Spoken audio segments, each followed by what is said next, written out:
आज जो इस वीडियो को पूरा देखेगा और सच्चे मन से कमेंट में हर हर महादेव लिखकर चैनल को सब्सक्राइब करेगा तो उसकी मनोकामना सावन के महीने में ही पूरी हो जाए।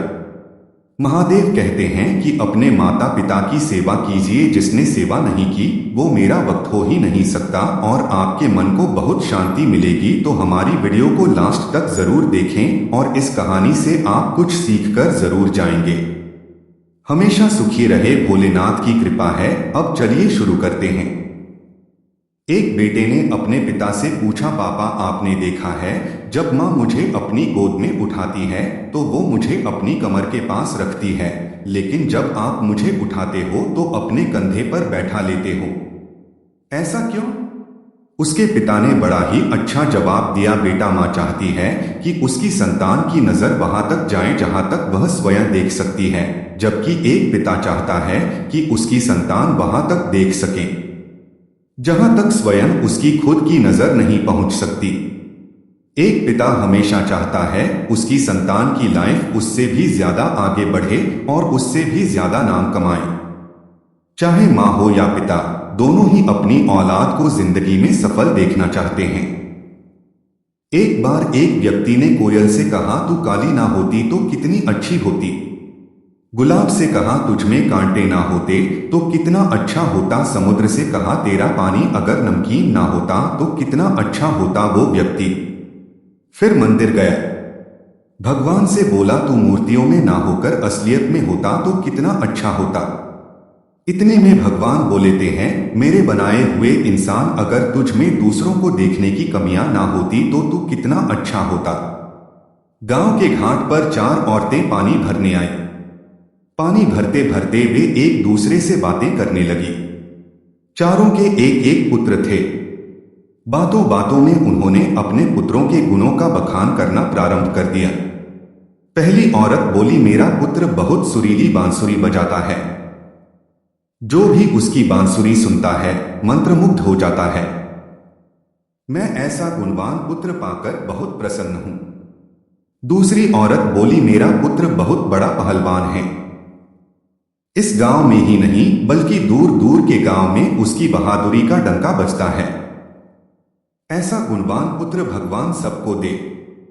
तीसरी औरत कहाँ पीछे रहती। वह बोली, मेरा पुत्र कुशाग्र बुद्धि है, उससे अधिक बुद्धिमान इस पूरे गांव में नहीं। लोग अपनी समस्याएं लेकर उसके पास आते हैं। मैं ऐसा पुत्र पाकर धन्य हो गई। चौथी औरत ने सबकी बातें सुनी लेकिन कहा कुछ भी नहीं। इस पर वे औरतें उससे कहने लगी, बहन तुम भी तो कुछ कहो ना, तुम्हारे पुत्र में क्या गुण है? कोई ना कोई गुण तो उसने अवश्य होगा। वह औरत बोली, क्या कहूं बहनों, मेरे पुत्र में तुम्हारे पुत्रों की तरह कोई गुण नहीं है। उसकी बात सुनकर तीनों औरतों ने गर्व ने अपना सिर उठा लिया। कुछ देर में सबने पानी भर लिया और वापस जाने के लिए अपना अपना घड़ा उठाने लगे। उसी समय पहली औरत का पुत्र हाथ में बांसुरी लिए वहां से गुजरा। उसने देखा कि उसकी मां पानी से भरा घड़ा नहीं उठा पा रही है, किंतु वह यह अनदेखा कर बांसुरी बजाते हुए वहां से चला गया। दूसरी औरत का पहलवान पुत्र कुछ ही दूरी पर घूम रहा था। उसकी मां कुएं से घड़ा उठाकर जैसे ही उतरी, उसका पैर फिसल गया। किसी प्रकार वह संभल गई, किंतु पहलवान पुत्र अपनी मां को नजर उठाकर देखने के बाद भी उसके पास नहीं आया और अपनी कसरत में लगा रहा।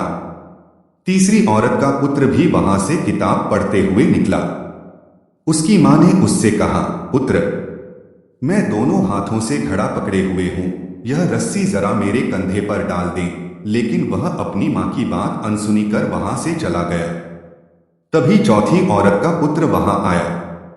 अपनी मां के सिर पर घड़ा देख वह उसके पास गया और उसके सिर से घड़ा उतारकर अपने सिर पर रखकर चलने लगा। कुएं के पास बैठी एक बुढ़िया यह सब देख सुन रही थी। वह बोल पड़ी, मुझे तो यहां बस एक ही गुणवान पुत्र नजर आ रहा है, वही जो अपने सिर पर घड़ा लिए जा रहा है। माता पिता की सेवा करने वाले पुत्र से गुणवान पुत्र भला कौन हो सकता है? महादेव कहते हैं, किस तरह हमारे माँ बाप बचपन में अपनी सारी खुशियों को त्यागते हुए हमें पालते हैं, बड़े करते हैं और हर बात का अच्छी तरह से ख्याल करते हैं और कभी भी अपने बच्चों से दुखी भी नहीं होते हैं और यहाँ तक कि उनकी हर शरारत और परेशान करने वाली बातों से तंग न होते हैं, बल्कि उन्हें हर हाल में अच्छे बनने की राह में लगाए रहते हैं। लेकिन जैसे वक्त के करवट के साथ समय बीतता जाता है और यही बच्चे बड़े बन जाते हैं, पैसा कमाने लगते हैं और खुद को इतना बड़ा समझने लगते हैं कि उन्हें अपने स्वार्थ के आगे कोई नहीं दिखता है, ऐसे में उसकी वही माँ बाप बोझ भी लगने लगते हैं और बुढ़ापे में माँ बाप की सेवा करने और उन्हें खुश करने के बजाय उनमें ही दोष निकालने लगते हैं। ऐसे संतान होने ना होने के बराबर ही होते हैं जो बुढ़ापे में अपने माँ बाप की सेवा नहीं कर सकते हैं, दो वक्त समय निकालकर उसके साथ कुछ पल नहीं बिता सकते हैं। ऐसे बच्चे माँ बाप के बुढ़ापे की लाठी बनने के बजाय उल्टा माँ बाप को बोझ समझने लगते हैं। तो चलिए, जिस प्रकार हमारे माँ बाप हमारे वजूद के कारण होते हैं, फिर वही माँ बाप इन बच्चों के लिए बोझ लगने लगते हैं। इसी सोच पर यह दिल को छू लेने वाली कहानी माँ बाप का सम्मान को पढ़ते हैं, जिससे हम सभी बहुत बड़ी सीख ले सकते हैं। 180 वर्षीय व्यक्ति अपने 45 वर्षीय उच्च शिक्षित बेटे के साथ अपने घर में सोफे पर बैठा था। अचानक उनकी खिड़की पर एक कौवा बैठ गया। पिता ने अपने बेटे से पूछा, यह क्या है? बेटे ने जवाब दिया, यह एक कौवा है। कुछ मिनटों के बाद पिता ने अपने बेटे से दूसरी बार पूछा, यह क्या है? बेटे ने कहा, पिता मैंने अभी आपको यह एक कौवा है कहा है। थोड़ी देर बाद बूढ़े पिता ने फिर से अपने बेटे से तीसरी बार पूछा, यह क्या है? इस समय बेटे के स्वर में कुछ जलन महसूस हुई। तब उसने अपने पिता से झुंझलाते हुए बोला, यह एक कौवा है, एक कौवा। थोड़ी देर बाद पिता ने फिर से अपने बेटे से चौथी बार पूछा, यह क्या है? इस बार बेटा अपने पिता पर चिल्लाया, आप मुझसे बार बार एक ही सवाल क्यों पूछते रहते हैं? हालांकि मैंने आपको कई बार बता चुका हूं कि यह एक कौवा है, क्या आप इसे समझ नहीं पा रहे हैं? थोड़ी देर बाद पिता अपने कमरे में गए और एक पुरानी डायरी लेकर वापस आए, जिसे उन्होंने अपने बेटे के जन्म के बाद से बनाए रखा था। एक पेज खोलने पर उन्होंने अपने बेटे को उस पेज को पढ़ने के लिए कहा। जब बेटे ने इसे पढ़ा तो निम्नलिखित शब्द डायरी में लिखे गए थे, आज मेरा 3 साल का छोटा बेटा सोफे पर मेरे साथ बैठा था। जब खिड़की पर एक कौवा बैठा था, मेरे बेटे ने मुझसे 23 बार पूछा कि यह क्या है और मैंने उसे 23 बार जवाब दिया कि यह एक कौवा था। मैंने उसे हर बार प्यार से गले लगाया और उसने मुझसे 23 बार फिर से वही सवाल पूछा। मुझे इस बात से बिल्कुल भी चिढ़ नहीं हुई कि मैंने अपने मासूम बच्चे के लिए प्यार महसूस किया है, जबकि छोटे बच्चे ने उससे 23 बार पूछा, यह क्या है? पिता को 23 बार पूरे सवाल का जवाब देने में कोई जलन महसूस नहीं हुई और आज जब पिता ने अपने बेटे से सिर्फ 4 बार यही सवाल पूछा तो बेटे को चिढ़ और गुस्सा महसूस हुआ। इसे पढ़कर उस बेटे को अपने किए गए व्यवहार का पता चल गया था, जिसके चलते अब वह मन ही बहुत शर्मिंदा हो रहा था। शायद उसे अब किए गए अपने बूढ़े पिता के प्रति व्यवहार पता चल गया था। इसलिए यदि आपके माता पिता जब बुढ़ापे में होते हैं, उन्हें ना तो पीछे छोड़ें और न ही उन्हें एक बोझ के रूप में देखें। अब चलते हैं हमारी अगली कहानी की तरफ। बहुत पुरानी बात है, एक गुरु और एक शिष्य थे। वे दोनों बनारस में रहते थे। एक दिन किसी कार्य से उज्जैन जा रहे थे। उज्जैन जाते जाते उन्हें रास्ते में ही रात हो गई। चारों ओर घना जंगल था और अंधेरी रात थी। इस तरह रात्रि में जंगल में रुकना सुरक्षित नहीं था। रात होने पर भी दोनों चलते रहे, तभी उन्हें एक गांव दिखता है। गुरु और शिष्य दोनों ही गांव में चले गए। गांव में उन्हें एक झोपड़ी दिखाई दी। गुरु ने शिष्य से कहा कि आज हम इसी झोपड़ी में रुकेंगे। गुरु और शिष्य दोनों झोपड़ी में गए और झोपड़ी का दरवाजा खटखटाया। झोपड़ी से एक गरीब आदमी बाहर आया और गुरुजी उस व्यक्ति से बोले, हम दोनों बहुत दूर से आ रहे हैं और रात्रि अधिक हो गई है। जंगल में रहना खतरे से खाली नहीं है, इसीलिए हम रात्रि में यहां रुकना चाहते हैं। वह व्यक्तिगत गरीब अवश्य था, किंतु दिल से बहुत नेक इंसान था। उसने सम्मानपूर्वक गुरु और शिष्य को झोंपड़ी के अंदर बुलाया और उन्हें स्वादिष्ट भोजन करवाया और रात्रि में सोने के लिए बिस्तर भी लगा दिए। भोजन करने के पश्चात गुरुजी ने उस गरीब व्यक्ति से पूछा, तुम्हारा घर तो बहुत छोटा है, किंतु तुम दिल के बहुत धन्यवाद हो, तुम्हारी रोजी रोटी का साधन क्या है? उस गरीब व्यक्ति ने गुरु के मुंह से अपनी प्रशंसा के लिए धन्यवाद दिया और बोला, मेरे पास इस गांव में सबसे अधिक जमीन है, किंतु वह जमीन बंजर है जिस पर किसी भी प्रकार की खेती संभव नहीं है। इसलिए मैंने अपनी रोजी रोटी पालन के लिए एक भैंस रखी है। उसी भैंस का दूध और घी बेचकर मैं अपनी रोजी रोटी चलाता हूं। उस व्यक्ति की बात गुरुजी को कुछ अजीब सी लगी, किंतु वह कुछ नहीं बोले और सोने चले गए। देर रात में गुरुजी उठ गए और अपने शिष्य से चलने के लिए कहा।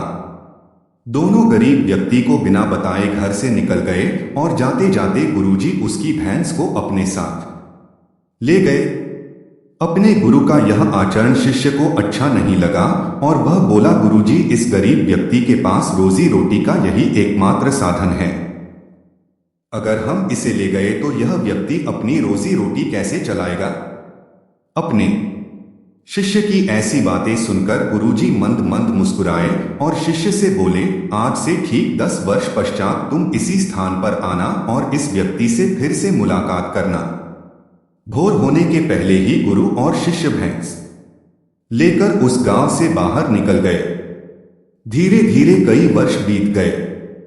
10 वर्ष बीतने के पश्चात चेले को गुरुजी की बात याद आई कि उसे फिर से गरीब व्यक्ति के घर जाना है।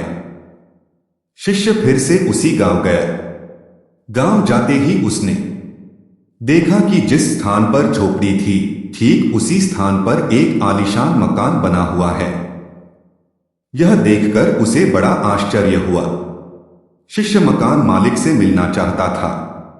जैसे ही शिष्य मकान के पास गया, उसने उसी गरीब व्यक्ति को देखा, किंतु इस बार गरीब व्यक्ति बहुत अच्छे कपड़े पहने हुआ था और देखने में बहुत ही संपन्न प्रतीत हो रहा था। शिष्य उस व्यक्ति के पास पहुंचा और बोला, क्या आपने मुझे पहचाना?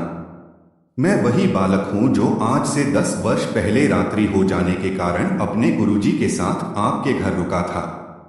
वह व्यक्ति झट से शिष्य की बातें सुनकर उसे पहचान गया और बोला, हाँ, मुझे बहुत अच्छे से याद है। उस रात्रि अगर आप लोग मेरी झोपड़ी में नहीं आए होते तो शायद आज भी मैं उसी दरिद्रता था, मैं जी रहा होता। उस रात आपके जाने के बाद मेरी भैंस भी कहीं चली गई थी और मेरे रोजी रोटी के लाले पड़ गए थे। मैंने अपनी बंजर जमीन पर मेहनत की और अथक परिश्रम के पश्चात उस जमीन को उपजाऊ बना लिया और अब उस बंजर जमीन पर मेरी हरी भरी फसलें लहरा रही हैं। इसी जमीन की बदौलत मैं आज इस गांव का सबसे संपन्न किसान बन गया हूं। बहुत पुरानी बात है, एक बिल में एक चूहा रहता था। चूहा बहुत ही डरपोक था। वह अपना ज्यादातर समय अपने बिल में ही बिताता था। चूहे को हमेशा डर लगा रहता था कि कहीं कोई बिल्ली उसे पकड़ कर खाना ले। चूहा कभी कभार ही अपने बिल से बाहर आता था। चूहे के बिल के पास ही एक झोपड़ी में एक साधु रहते थे। एक बार चूहा भोजन की तलाश में बिल से बाहर आया। साधु ने देखा चूहा बहुत अधिक डरा हुआ है। उन्होंने चूहे को बुलाया और उससे उसके डर का कारण पूछा। चूहा बोला, हे साधु महाराज, मुझे हमेशा इस चीज का भय रहता है कि कोई बिल्ली अचानक मुझ पर हमला करके मुझे खा जाएगी। आप तो बहुत बड़े तपस्वी हैं, कृपया आप अपने तपोबल से मुझे बिल्ली बना दीजिए ताकि मेरा यह डर हमेशा के लिए खत्म हो जाए। चूहे की बात सुनकर साधु मंद मंद मुस्कुराए और चूहे से बोले, मैं बिल्ली बन जाऊंगा तो इससे तुम्हारा डर खत्म हो जाएगा। चूहा बोला, साधु महाराज, जब मैं बिल्ली बन जाऊंगा तो मुझे किसी और बिल्ली का डर ही नहीं रहेगा। फिर मैं निर्भीक होकर घूमा करूंगा। साधु महाराज ने चूहे को बिल्ली बना दिया। बिल्ली बनकर चूहा बहुत खुश था। कुछ दिन तो उसने बड़ी मौज से बिताए। एक दिन एक कुत्ते ने उसे देख लिया और बिल्ली के पीछे पड़ गया। बिल्ली बने चूहे ने बड़ी मुश्किल से कुत्ते से अपनी जान बचाई। अब बिल्ली बने चूहे को यह डर सताने लगा कि कोई कुत्ता अचानक उस पर हमला कर देगा और उसे मारकर खा जाएगा। बिल्ली बना चूहा फिर से साधु महाराज के पास गया और उनसे बोला, साधु महाराज, बिल्ली बनकर मैं खुश नहीं हूं। मुझे हमेशा डर सताता है कि कोई कुत्ता मुझे मार देगा। कृपया कर आप मुझे कुत्ता ही बना दीजिए। साधु उसकी बात सुनकर मंद मंद मुस्कुराए और उसे कुत्ता बना दिया। कुत्ता बनकर चूहा कुछ दिन तो खुश रहा, किंतु एक दिन उसके सामने कुछ भेड़िए आ गए और उस पर हमला कर दिया। कुत्ते ने बड़ी मुश्किल से अपनी जान बचाई। कुत्ता बने चूहे को फिर डर सताने लगा कि भेड़िए किसी दिन उसका शिकार कर लेंगे। कुत्ता बना चूहा फिर से साधु महाराज के पास गया और उनसे बोला, साधु महाराज, आप मुझे भेड़िया बना दीजिए जिससे वीडियो से मेरा डर खत्म हो जाए। साधु ने चूहे को भेड़िया बना दिया। भेड़िया बने चूहे पर एक दिन शेर ने हमला बोल दिया, किंतु किसी तरह इस बार भी वह बच गया। भेड़िया बने चूहे को यह डर सताने लगा कि किसी दिन शेर उसका शिकार कर लेगा। चूहा फिर से साधु के पास गया और उनसे बोला, साधु महाराज, आपने मुझे पहले बिल्ली, फिर कुत्ता और अब भेड़िया तो बना दिया, किंतु मेरा डर खत्म नहीं हो रहा। अब आप मुझे इस जंगल का राजा शेर ही बना दीजिए ताकि मुझे किसी और जानवर से कोई खतरा ही ना हो। साधु ने फिर से उसकी बात मान ली और उसे शेर बना दिया।